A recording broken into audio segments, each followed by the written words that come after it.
Congratulations on reaching lesson 1.07. This short video will go over the instructions on this assignment as well as go over a practice of how to complete the volume formula in this project. I would suggest that you take notes as you watch. It might be helpful. Good luck and feel free to contact me with any questions you may have. Congratulations, you have reached your very first project for Module 1. Module 1's project for 1.07 is talking about volume and understanding what volume is. If you open, let me start back here so you can see it. If you're here on your page, you will click on Project Option 1. Once you do that, it will open up to your project. You'll notice there's a shipping box and fish food, two different three-dimensional figures.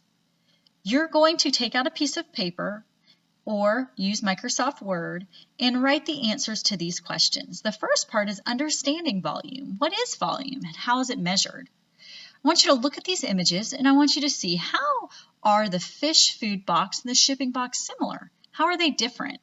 Remember that you want to answer these two questions in complete sentences for all of your credit.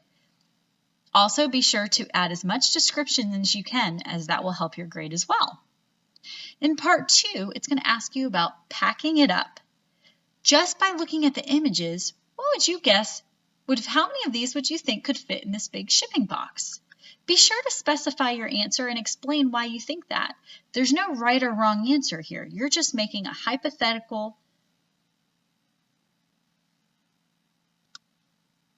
guess here to see if you could think how many of those fish food would actually fit in the shipping box. Part 2, determine how many actual fish food boxes fit in the shipping box.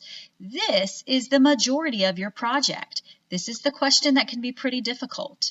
If you continue to watch this video, there will be some help with that question as you watch the video. Part 3, find the volume of the shipping box using two methods, by packing your cubes or by using the volume formula.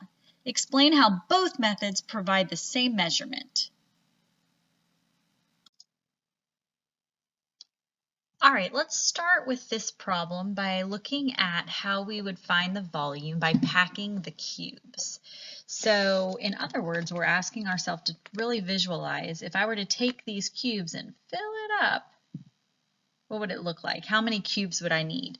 So, the first thing I really need to do is I need to take the side of my shape and I really need to divide it by the side of the fish food, just to see how many it will hold.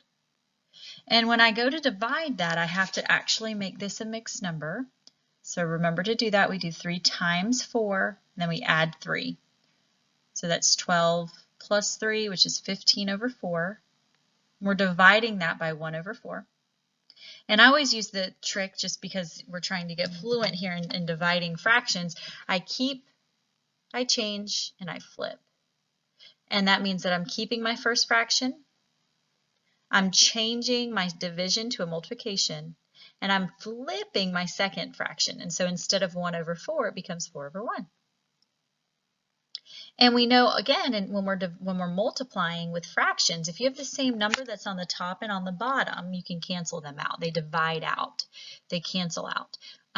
So it doesn't matter where they are in your fraction, but they will cancel. So when I look at this, normally I would just multiply across like this. But I can see that if there's a 4 on the top in the numerator and a 4 on the bottom, I can cancel them. And so I'm really left with 15 over 1. And 15 over 1 is just 15. So we know that we're working with 15. Now we're going to look at the other side and we want to see, okay, well, what about that one? So we're going to do 3. We're going to divide that one by 1 over 4. And to do that, I need to make 3 a fraction, so I'm going to do 3 over 1. And again, I'm going to do keep, change, and flip. So I'm going to keep my 3 over 1. I'm going to change my symbol, and I'm going to flip my second fraction. This one, they don't have the number that's the same on the top and the bottom, so I can't do much. So I'm just going to multiply across. And so 3 times 4 is 12, and 1 times 1 is 1. And I know that 12 over 1 is just 12. So now what I'm looking at here is that I've got a 15 by 12 in terms of what it will be able to fit.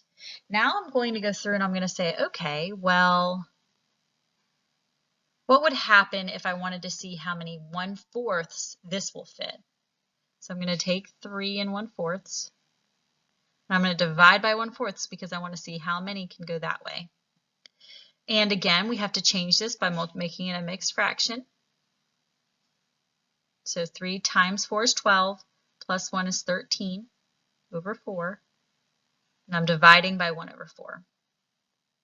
And here we're going to do keep, change, flip, just like we've been doing. So I'm going to keep my 13 over 4, change my sign to a multiplication, and flip that last fraction to 4 over 1.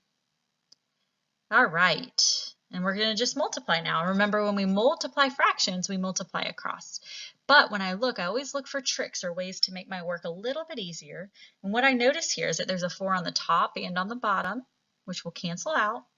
So I'm left with 13 over 1, which is the same thing as 13.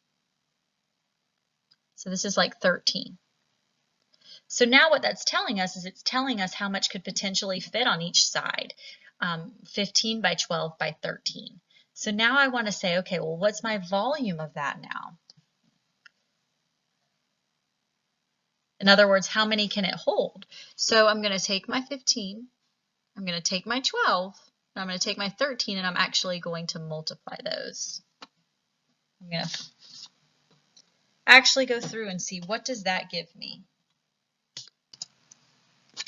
All right, so I'm going to write this here really small because we're going to have to multiply these. So I'm going to first start with the 15 and the 12. And I know I can do 2 times 5, which is 10. Carry your 1. 2 times 1 is 2, plus 1 is 3. Put a 0 for your place value. Now we're starting with 1. So 1 times 5 is 5. 1 times 1 is 1. Then I take these and I add them. I get 0, 8, and 1. So 15 times 12 is 180. And then I need to take that now and multiply it by 13 to find my final answer. So I'm going to write that down here so I have some room.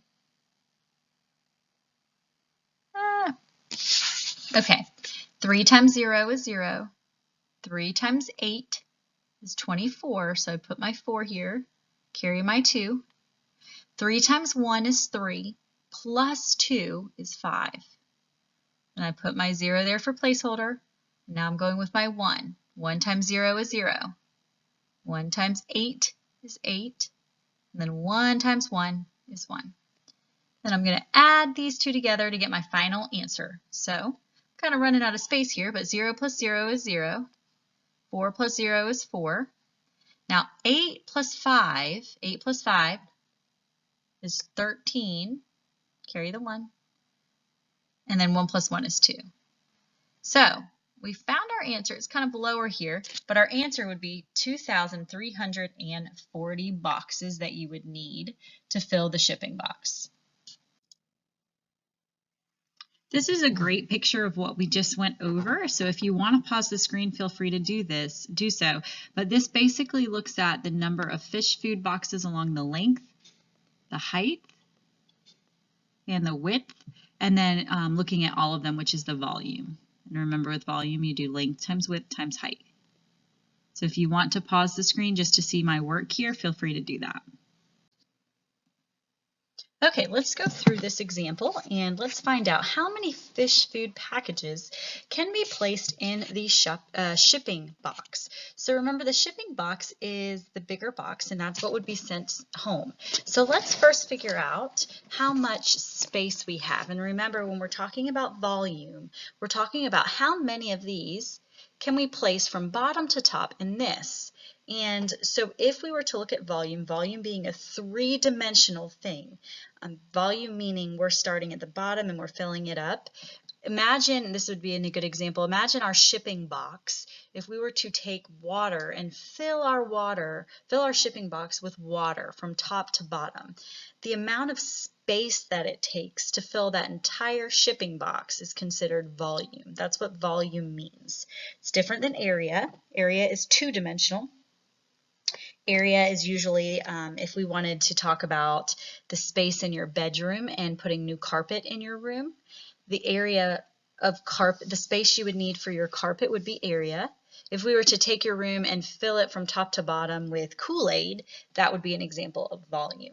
So in this case, we're wanting to know volume because we want to know the space inside, three-dimensional. So how many fish food packages can we place? So let's go ahead and find the volume of our fish food. So remember, volume of a cube. We know this is a cube for our fish food because all of the side lengths or measurements are the same. And we know we can find the volume of a cube by length times width times height. Sometimes you see it by side cubed, but we're just going to write it out this way. So this is my fish food. So on your paper, when you're showing your work, just be sure to specify your work for fish food versus your shipping box. Okay, so for our fish food, my length here is 1/4. My width is 1/4 and my height is 1/4. So it's all the same. All right. Now, if I'm multiplying fractions, in this case, I multiply top with top, bottom with bottom. So 1 times 1 times 1 is 1. 4 times 4 is 16. You need to write it to the side, 16 times your last 4.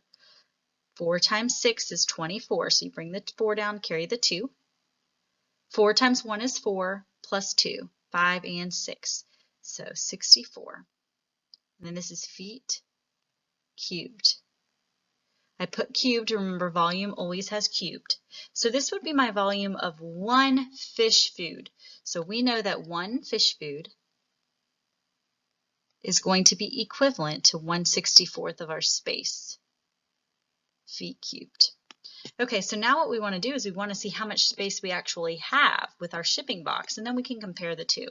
So when we're doing our shipping box, I'm going to write that down so I have it in my notes. Shipping box.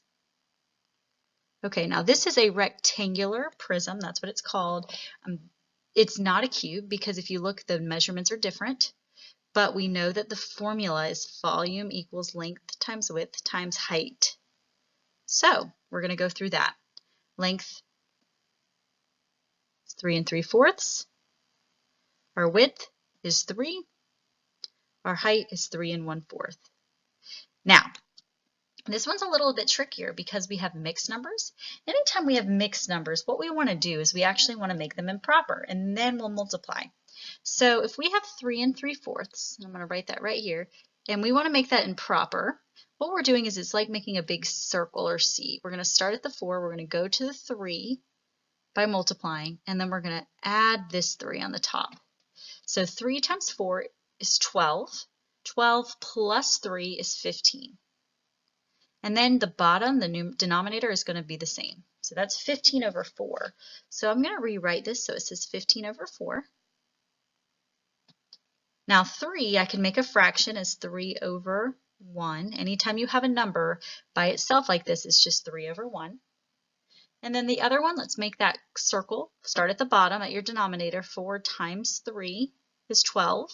12 plus 1 is 13. So that's 13, and then remember you keep your denominator. All right, these are big numbers. We're going to go through and we're going to multiply these and see what we get. So we're going to do 15 times 3. All right, 3 times 5, 15, carry the 1. 3 times 1 is 3, plus 1 is 4. So we have 45 so far on the top. And now we're going to multiply that by 13. Okay, so where can we write that? Let's write that right here. So we have 45 times 13.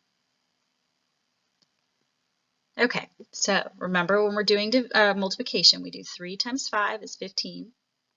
Carry my 1. 3 times 4 is 12, plus 1 is 13.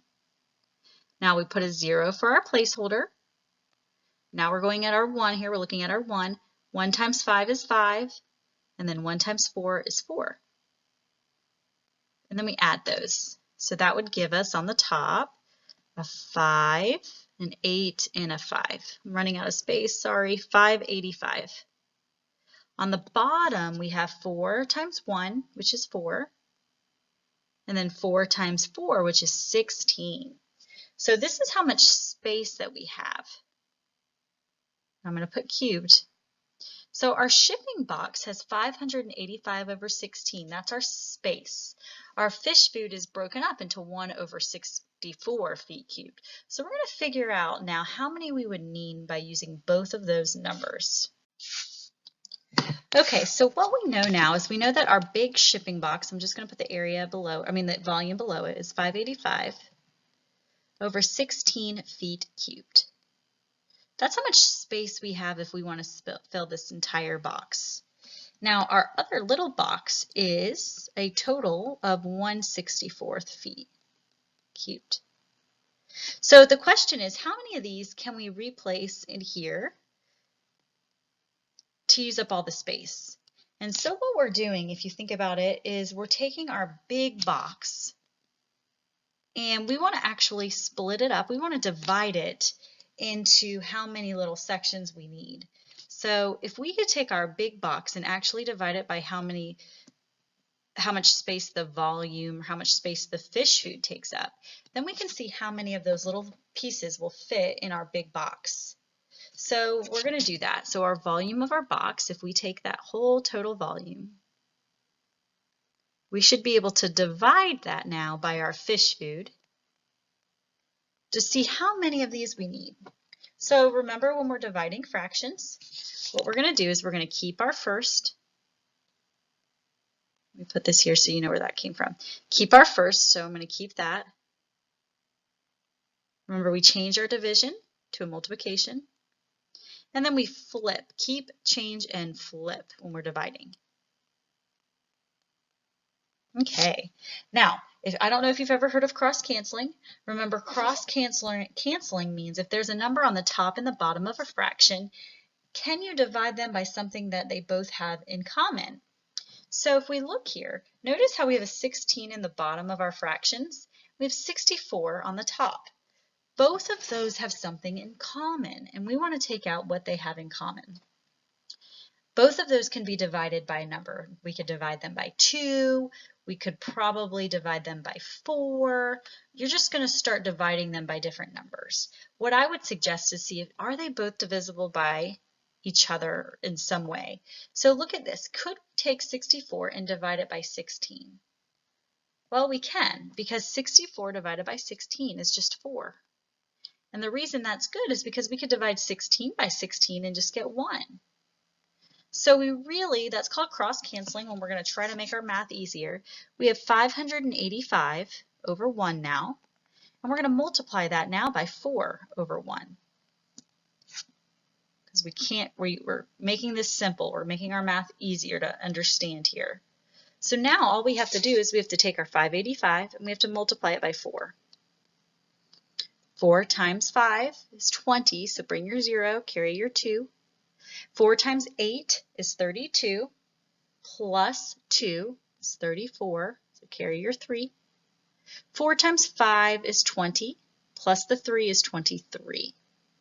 So on the top, we have 2340, and we know that 1 times 1 is just 1. Remember, we're talking about our units, and our units were both feet cubed. So in this case, what does our answer represent? Not feet cubed, I'm sorry. The answer represents the amount of boxes. So in our units here, we could put how many boxes. So when we represent this, it shows that in our shipping box, we should be able to have 2,340 fish food boxes.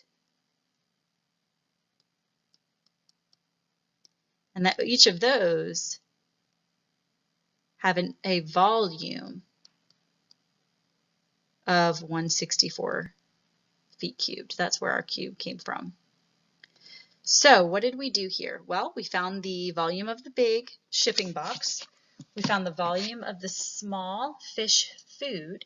And then we just divide them to see simply how many of the fish food we could put in the shipping box. And that tells us we can put 2,340 fish food boxes in the big shipping box.